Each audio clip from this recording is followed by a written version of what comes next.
Haleluya, puji Tuhan, salam sejahtera Bapak, Ibu, Saudara-saudari keluarga GPD Ilsade Magelang. Tuhan Yesus memberkati, rise up, bangkit, bergerak, berdampak. Hari ini kita akan bersama-sama belajar firman Tuhan dan pembacaan kita ada di dalam kitab Yosua pasal yang keempat. Saya akan membacakan ayat yang ke-24. Yosua pasal 4 ayat 24 demikian bunyi firman Tuhan. Supaya semua bangsa di bumi tahu bahwa kuat tangan Tuhan dan supaya mereka selalu takut kepada Tuhan Allahmu. Puji Tuhan, renungan firman Tuhan hari ini saya beri tema tujuan Tuhan menyatakan kuasanya. Tujuan Tuhan menyatakan kuasanya. Kalau kita mengobservasi, mengamati, menyelidiki kitab Yosua ini, kitab Yosua ditulis oleh Yosua bin Nun, penerus Musa. Dan Yosua menggantikan Musa, meneruskan, memimpin bangsa Israel memasuki tanah perjanjian Kanaan. Dan kitab Yosua ditujukan kepada bangsa Israel. Secara khusus di dalam Yosua pasal yang keempat menceritakan bagaimana bangsa Israel menyeberangi sungai Yordan. Tuhan memerintahkan agar 12 batu diambil dari dasar sungai dan didirikan sebagai tanda peringatan bagi generasi berikutnya. Tujuannya jelas, supaya seluruh bangsa melihat kuasa Tuhan. Dan supaya umat Tuhan itu hidup di dalam takut akan Tuhan seumur hidup mereka. Di dalam Yosua pasal 4 ayat 24 merupakan kesimpulan dari seluruh peristiwa tersebut. Di mana Tuhan tidak hanya ingin memamerkan kuasanya, tetapi Tuhan ingin membentuk hati umatnya supaya umatnya hidup takut akan Tuhan. Interpretasi pelajaran yang kita dapatkan, yang pertama bahwa Tuhan itu mengingatkan kita akan kuasanya. Di dalam Yosua 4 ayat 24 bagian A dikatakan supaya semua bangsa di bumi tahu bahwa kuat tangan Tuhan. Tuhan yang menuntun bangsa Israel adalah Tuhan yang sama bagi kita. Peristiwa menyeberangi sungai Yordan terjadi bukan karena strategi militer, bukan karena persiapan dari bangsa Israel, tetapi karena tangan Tuhan yang kuat. Karena Tuhan menyatakan kuasanya. Seperti Tuhan membuka laut Teberau di dalam Keluaran pasal 14 ayat 21. Tuhan juga membelah sungai Yordan. Dan peristiwa ini menjadi deklarasi bahwa Tuhan kita berdaulat atas alam. Tuhan kita berdaulat atas waktu. Tuhan kita berdaulat atas sejarah. Tidak ada yang terlalu besar bagi Tuhan. Tidak ada yang terlalu sulit bagi Tuhan. Tidak ada tembok, tidak ada sungai, tidak ada musuh yang terlalu kuat bagi Tuhan. Karena Tuhan Maha Kuasa. Yang selanjutnya kuasa Tuhan bukan hanya untuk ditonton. Ketika Tuhan menyatakan kuasanya, membelah sungai Yordan. Kuasa Tuhan bukan hanya untuk dilihat, tetapi untuk menguatkan iman kita. Untuk menguatkan iman dari umat-umatnya.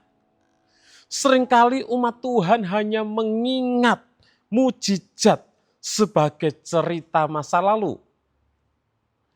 Tetapi batu-batu itu yang diambil dari sungai Yordan, yang disusun menjadi batu peringatan, menjadi peringatan visual bahwa Tuhan yang dahulu menolong, Dia yang sekarang menolong, dan Dia besok juga akan menolong.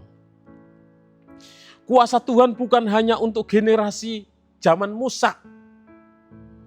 Kuasa Tuhan bukan hanya untuk generasi zaman Yosua.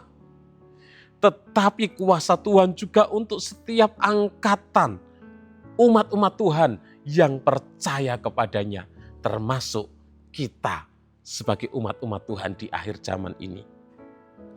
Mazmur 77 ayat 12 berkata, Aku hendak mengingat perbuatan-perbuatan Tuhan, hendak mengingat keajaiban-keajaibannya yang dahulu. Ketika kita mengingat apa yang Tuhan lakukan, maka iman kita diperbaharui. Iman kita disegarkan kembali. Iman kita dikuatkan kembali. Pelajaran yang kedua, Tuhan mengingatkan kita akan tujuannya. Masih di dalam Yosua pasal 4 ayat 24 bagian A. Supaya semua bangsa di bumi tahu. Tuhan bekerja, Tuhan menyatakan kuasanya agar bangsa-bangsa melihat kemuliaannya. Pekerjaan Tuhan tidak hanya untuk bangsa Israel, tidak hanya untuk umatnya, tetapi supaya bangsa lain melihat bahwa Allah Israel adalah Allah yang hidup. Sejak awal panggilan Israel menjadi umat Tuhan adalah supaya mereka menjadi terang bagi bangsa-bangsa. Yesaya 49 ayat yang ke-6. Demikian juga kita sebagai gereja Tuhan di hari-hari ini. Setiap pekerjaan Tuhan dalam hidup kita bukan hanya untuk berkat pribadi, tetapi untuk kesaksian bagi dunia, supaya bangsa-bangsa, supaya orang-orang yang belum mengenal Tuhan, mereka melihat kemuliaan Tuhan. Yang selanjutnya, mujizat Tuhan dalam hidup kita adalah kesaksian bagi orang lain. Ketika kita mengalami mujizat Tuhan, itu menjadi kesaksian bagi orang lain. Harus kita saksikan, harus kita ceritakan. Mungkin kesembuhan yang Tuhan kerjakan, Tuhan berikan dalam hidup kita.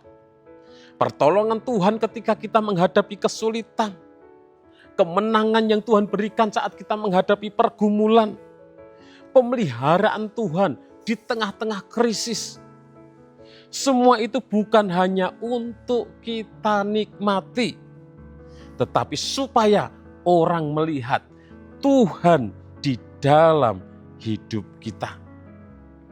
Ada Tuhan di dalam hidup kita, umat-umatnya. Ada Tuhan yang menolong kita, umat-umatnya.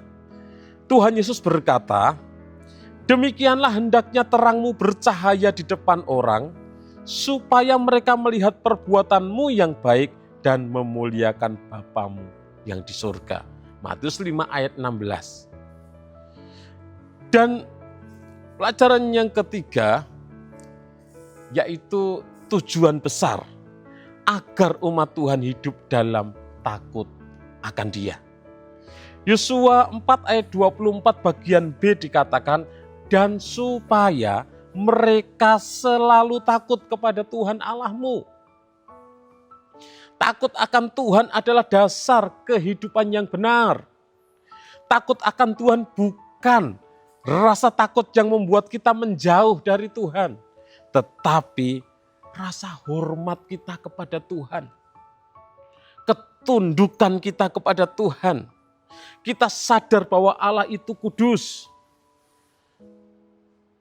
Dan kita hidup dengan hati yang mau taat kepada Tuhan. Amsal 1 ayat 7 berkata, takut akan Tuhan adalah permulaan pengetahuan. Yang selanjutnya, tanpa takut akan Tuhan, manusia akan cenderung melupakan Tuhan. Bangsa Israel seringkali jatuh di dalam dosa ketika mereka lupa apa yang Tuhan lakukan. Karena itu Tuhan memerintahkan batu peringatan, mengambil 12 batu dari sungai Yordan, agar mereka tidak melupakan Tuhan. Kita pun sama, ketika hidup kita baik, kita bisa lupa kepada Tuhan. Ketika doa kita dijawab, kita mulai mengandalkan diri kita sendiri. Ketika berkat itu datang melimpah, kita bisa jauh dari Tuhan. Karena itu Tuhan ingin membentuk hati yang selalu mengingat Dia. Hati yang selalu takut akan Tuhan, menghormati Tuhan. Takut akan Tuhan menghasilkan kehidupan yang diberkati. Alkitab penuh dengan janji bagi orang-orang yang hidup taat akan Tuhan. Mazmur 128 ayat 2, engkau akan makan hasil jerih payahmu. Mazmur 34 ayat 8, malaikat Tuhan berkeliling, berkemah di sekeliling orang-orang yang takut akan Dia. Mazmur 25 ayat 14, Tuhan berkaul karib dengan orang yang takut akan Dia. Jadi takut akan Tuhan bukan membuat hidup menjadi sempit, tetapi membuat hidup kita penuh damai. Membuat kita mengalami pemeliharaan Tuhan. Membuat kita diberkati dengan berkat-berkat rohani. Aplikasi bagi kita Bapak Ibu yang dikasihi oleh Tuhan, ingat kembali batu-batu peringatan dalam hidup kita. Apa saja yang sudah Tuhan lakukan bagi kita. Tuhan menyelamatkan kita dari dosa. Tuhan menolong keluarga kita. Tuhan memulihkan hubungan kita. Tuhan membuka pintu berkat-Nya. Buatlah catatan rohani, doa syukur, dan kesaksian sebagai batu peringatan. Yang kedua, jadilah saksi bagi orang di sekitar kita. Biarkan orang melihat kuasa Tuhan melalui perkataan kita. Orang melihat kuasa Tuhan melalui karakter kita. Orang melihat kuasa Tuhan melalui respon kita dalam kesulitan. Dan cara kita mengampuni serta mengasihi sesama kita. Yang ketiga, bangun hidup yang takut akan Tuhan. Takut akan Tuhan berarti menjaga kekudusan. Taat kepada firman meski tidak nyaman. Mengutamakan Tuhan dalam keputusan. Tidak kompromi dengan dosa. Dan hidup untuk menyenangkan hati Tuhan. Terima kasih kepada Bapak Ibu Saudara yang sudah dengan setia mengikuti Renungan 79, kiranya menjadi berkat bagi kita semuanya. Bagi Bapak Ibu Saudara yang ingin didoakan dengan pokok doa tertentu atau ingin menyampaikan kesaksian, dapat menyalurkan melalui chat WhatsApp di nomor 0813 2742 0088. Mari kita berdoa. Kami bersyukur Tuhan, Engkau Allah yang selalu baik bagi kami. Engkau Allah yang selalu menyatakan kuasa-Mu Tuhan, dengan tujuan supaya kami boleh semakin beriman kepada Engkau. Engkau menyatakan kuasa-Mu dengan tujuan supaya kami hidup takut akan Engkau Tuhan, menghormati Engkau, hidup mengasihi Engkau Tuhan. Terima kasih Tuhan, memberkati seluruh umat-umat-Mu dimanapun mereka berada. Ya Tuhan, tolonglah kami keluarga GBD El Shaddai Magelang menunjukkan kesungguhan untuk menjadikan pengharapan kami suatu milik yang pasti sampai pada akhirnya. Menjadi penurut mereka yang oleh iman dan kesabaran mendapat bagian dalam apa yang dijanjikan Allah.